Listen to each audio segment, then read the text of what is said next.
If you've been watching the new season of Love is Blind, you might have been as surprised as I was to see three men, Marshall, Kwame, and Brett, talking about their feelings to each other in a very vulnerable way. It's a sight we don't often see.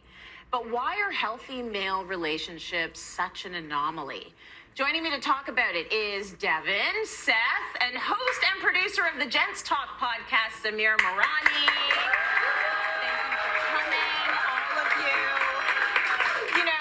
Love is Blind, it was an interesting conversation between men, but also the fact that they were black men. And right now we have three men of color on the show to talk about this right now. We need to see more of it, because that's exactly what they were talking about on the show. We don't see men of color, we don't see black men having these conversations. So Samir, I'm going to start with you. Talk to me about the moment that you decided to start thinking inward and start being vulnerable and start maybe checking into your own mental health. What happened? Yeah, absolutely. It started right at the beginning of the pandemic, actually. I had just split up with a long-term ex, and all of a sudden the lockdowns happened, and here I am sitting in my condo, sort of looking at this big empty space, thinking to myself, I don't know who I am anymore, and realizing that I had to really dig deep and pull out all of the things that I became over the years, and really try to understand where things went wrong, where I could have shown up better as a man, as a partner, but also what kind of man did I want to become? And I did it through two things. One, would my younger self look at the current version and be proud? And would my future self look back and be proud? And if the answer was no to either of those, I had a lot of work to do. Wow. Those are good questions to ask yourself. Awesome.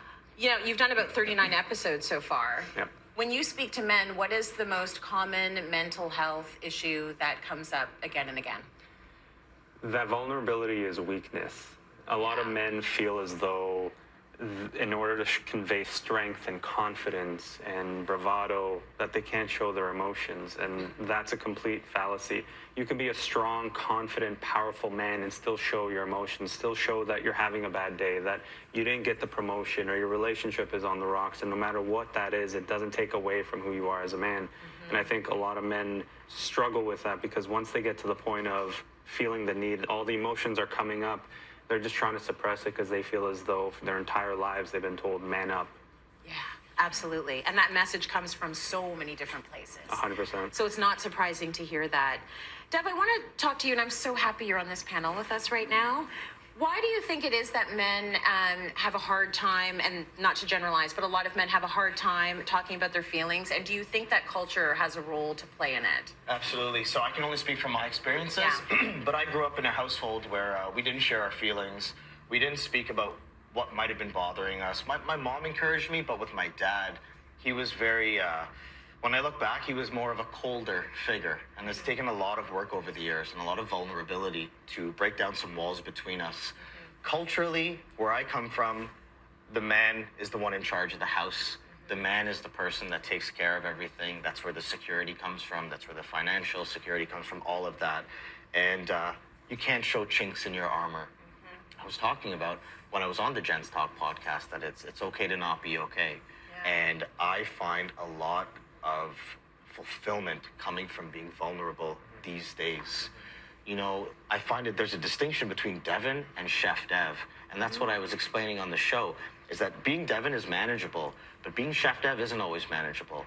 Like, you know, I get approached in the grocery stores and at the shows all the time, and it's like, sometimes I'm just not in the best mood, and it's okay for me to not be in that, and it's okay for me to feel the way that I'm feeling, as opposed to putting on this facade and acting. So, long answer to your question, but it wasn't promoted as a kid, but it's my responsibility now to do something about it, and I'm doing something about it, to lead by example and be a beacon, a man of color, talking openly about his feelings for the youth. Beautiful. That's so nice. Really good. And it's not an easy transition to get there, so it's good that you're here. Seth, I want to talk to you a little bit about your friends. First of all, do you have friends? Do you have male friends that you can lean on? Do you have a friend? Absolutely. Have you had, as you've gone through life, do you find that the friend thing has fallen off, or do you still have a tight group that you can lean on? You know, I've actually become more intentional about my friends that I hang out with, and I think especially over the pandemic, my oldest friend that I met first when I came to Canada, him and I started a Google Calendar, and we actually keep each other accountable. We track our workouts. Oh, nice. we track our workouts so that, we know, hey, you're falling off. Get back on it, right? And we've been having a lot of FaceTime conversations. He's the guy that I trust. And, being open and vulnerable with him, I know I can do that because there's that history, there's respect, and there's trust there, right? So I think friendships play a huge role. I think in modern society, I think we're sort of losing that like male bonding that I think a lot of like cultural tribes have.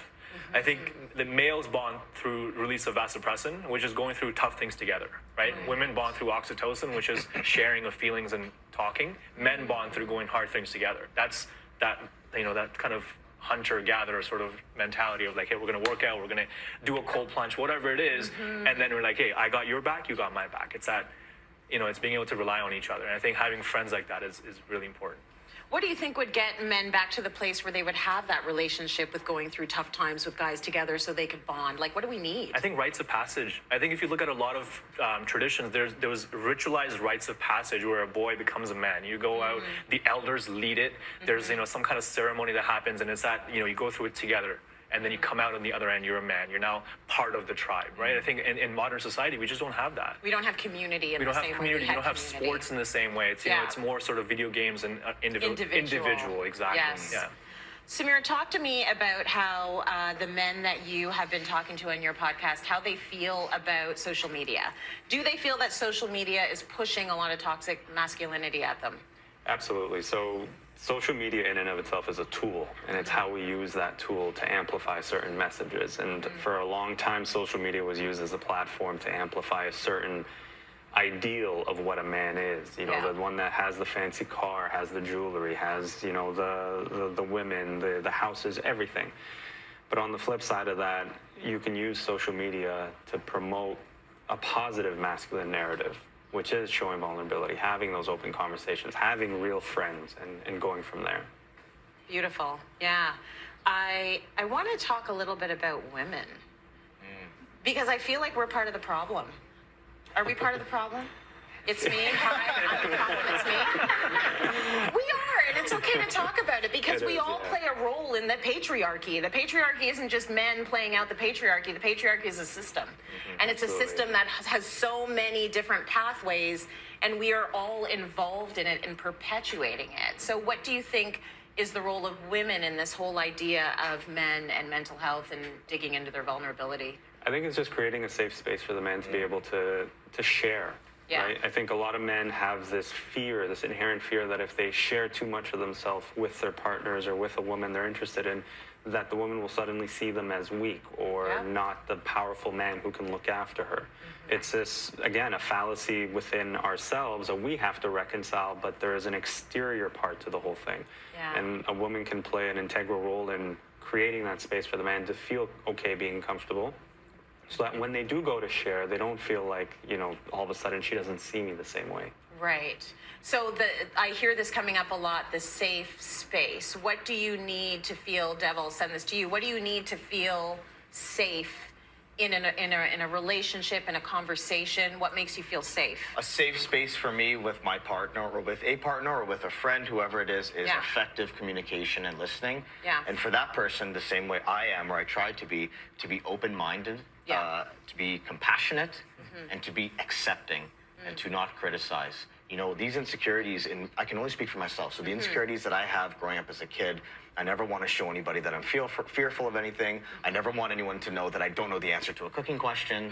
It's okay to not know everything, and it's okay, but you want to be able to share that in a space where you're not, that no one points a finger at you or makes fun of you or something like that. So just open-minded, compassionate. If you could, Dev, go back to your younger self and sort of say something to your younger self about your mental health, or advice, what would you say? For some reason, I get asked this question a lot, and the answer's been the same recently. I would tell my younger self not to care so much what people think about me. Yeah. I spent so many years growing up people-pleasing, trying to make people like me out of insecurities for myself.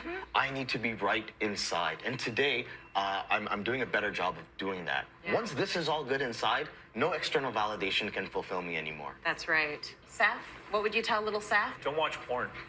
I think so much of how we view the male-female dynamic is, especially for young boys and girls, I think, but especially I think for myself, I think so much of that dynamic is dictated by what we see. And I think we're highly suggestible at that age and in those states. And I think I would just say, just don't watch porn. There's nothing good in it. That's a whole other segment. It's a whole other segment, and we'll get into it on Cityline. We'll figure out a way to do it at 10 a.m. across Canada, coast to coast. We're going to have this conversation because there is a bit of a crisis happening based on porn and porn watching and what we're getting from that, and even the road that porn has taken in more recent years. So we'll figure it out, folks, and we'll get into it because we get into everything on this show. Thank you to the three of you for your vulnerability.